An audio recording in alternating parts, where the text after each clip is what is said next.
এই রান্নাটা হয়ে গেলেই সবাইকে ডেকে খেতে বসিয়ে দেবা বৌমা। আচ্ছা মা, ঠিক আছে। মা, ও মা, এই বাঞ্চতটা এখানে কেন এসছে? তুই কার কথা বলছিস? এই যে মাসিমা, আমার কথা বলছি গো। আপনার ছেলেটা না খুব দুষ্টু, একটু ইয়ার কিউ বোঝে না বাবা গো বাবা। হ্যাঁ গো, তুমি আমার ভাইকে গালাগালি দিলে। বাড়াটা গালাগালি দেবো না তো কি দেবো? ও বলছো তার বাল, বাড়া আমাকে ঘরে একা পেয়ে আমার প্যান্টের ভিতরে হাত ঢুকে দিয়েছে। মা গো মা, জামাই বাবু তুমি অত রেগে যাচ্ছ কেন? আমি তো তোমার শুধু একটু সাইজটা দেখছিলাম গো। কি ছিল হোম তার বাল? বাড়ি গিয়ে বাবার সাইজ দেখবি যা। কি সব উল্টো পাল্টা কথা বলছিস তুই? যা বলেছি ঠিকই বলেছি। লেওরা আজকে প্যান্টের ভিতরে হাত ঢুকে দিচ্ছে, কালকে তো বলবে হালকা করে পুঙাও মেরে দাও। এই কি হয়েছে রে? এত চেঁচামেচি কিসের?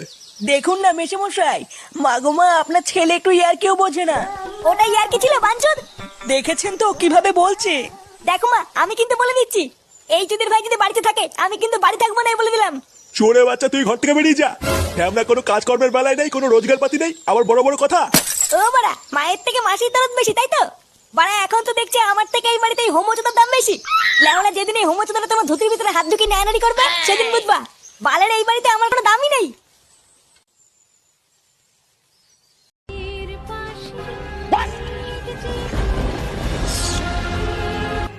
এই সিরিয়ালটা দেখলে আমার খুব কান্না পায়। হ্যাঁ, এটা খুব দুঃখের সিরিয়াল। চুদির ভাইগুলো বেশ ভালোই আছিস, তাই না? এ কি ফুটো, তুই এখন লেওরা এক হোমোচোদার জন্য আমার ঘুম উড়ে গেছে, আর তোরা এখানে বসে বসে সিরিয়াল দেখছিস? বাড়া তোর আবার এত রাতে কি হলো? এত খোঁচে আছিস কেন? লেওরা খানকি ছেড়ে সারার জন্য আমার বাড়িতে টাকাই দায় হয়ে গেছে। চুদির ভাই হোমোচোদার বাল প্যান্ট খুলে দিচ্ছে, প্যান্টের ভিতরে হাত ঢুকিয়ে নাড়ি দিচ্ছে। বোধহয় এইভাবে কি থাকা যায় নাকি? এই গার মেরেছে ফুটো, তোর শালা যে এইরকম, এ তো আগে জানতাম না। ভোদা জানবে কি করে আমার শালা যে হোমোচোদা সবাইকে বলা যায় নাকি? বেশ ভালোই হলো ফুটো, তোর শালার কাছ থেকে মাঝে মাঝে একটু ফিরি ফিরি হ্যান্ডেল মারিয়ে নেবো। ফটকে, দেখতিস ও মোর চোর জ্বালায়, তার উপরে আবার আলবাল বকছিস। বাড়া তোরা কি কিছু করবি নাকি আমি একাই ওই শালার গুষ্টি গুদ মেরে দেবো? লেওড়া তুই অত মাথা গরম করিস না ফুটো। দাঁড়া, কাল সকালটা হোক, আমাকে একটু ভাবতে দে কি করা যায়, তারপর তো শালার ব্যবস্থা করছি।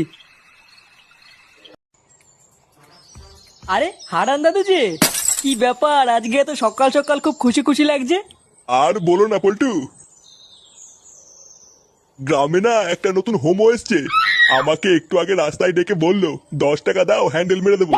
সে যে কি মজা গো পল্টু, আর কি বলবো। সকাল সকাল মনটা পুরো ভালো হয়ে গেল। কি বললা? 10 টাকা দিয়ে হ্যান্ডেল মেরে দিল? তা নয় তো আর কি বলছি গো ফুটো। তোমরা কিন্তু আবার এইসব কথা কাউকে বলো না, ঠিক আছে? এই না না দাদু, আমরা কাউকে বলবো না। লেওড়া তুমি কাউকে বলো না। আচ্ছা আচ্ছা, ঠিক আছে ঠিক আছে।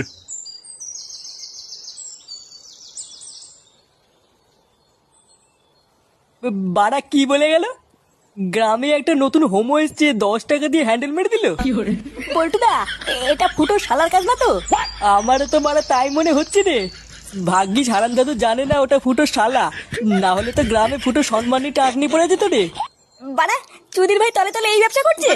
ফুটো, তুই কোনো চিন্তা করিস না, তোর শালাকে এই গ্রামে কেউ চেনে না, কোনো সমস্যা হবে না। হ্যাঁ, তুই কোনো চিন্তা করিস না। চল মদনের দোকান থেকে চা খেয়ে আসি।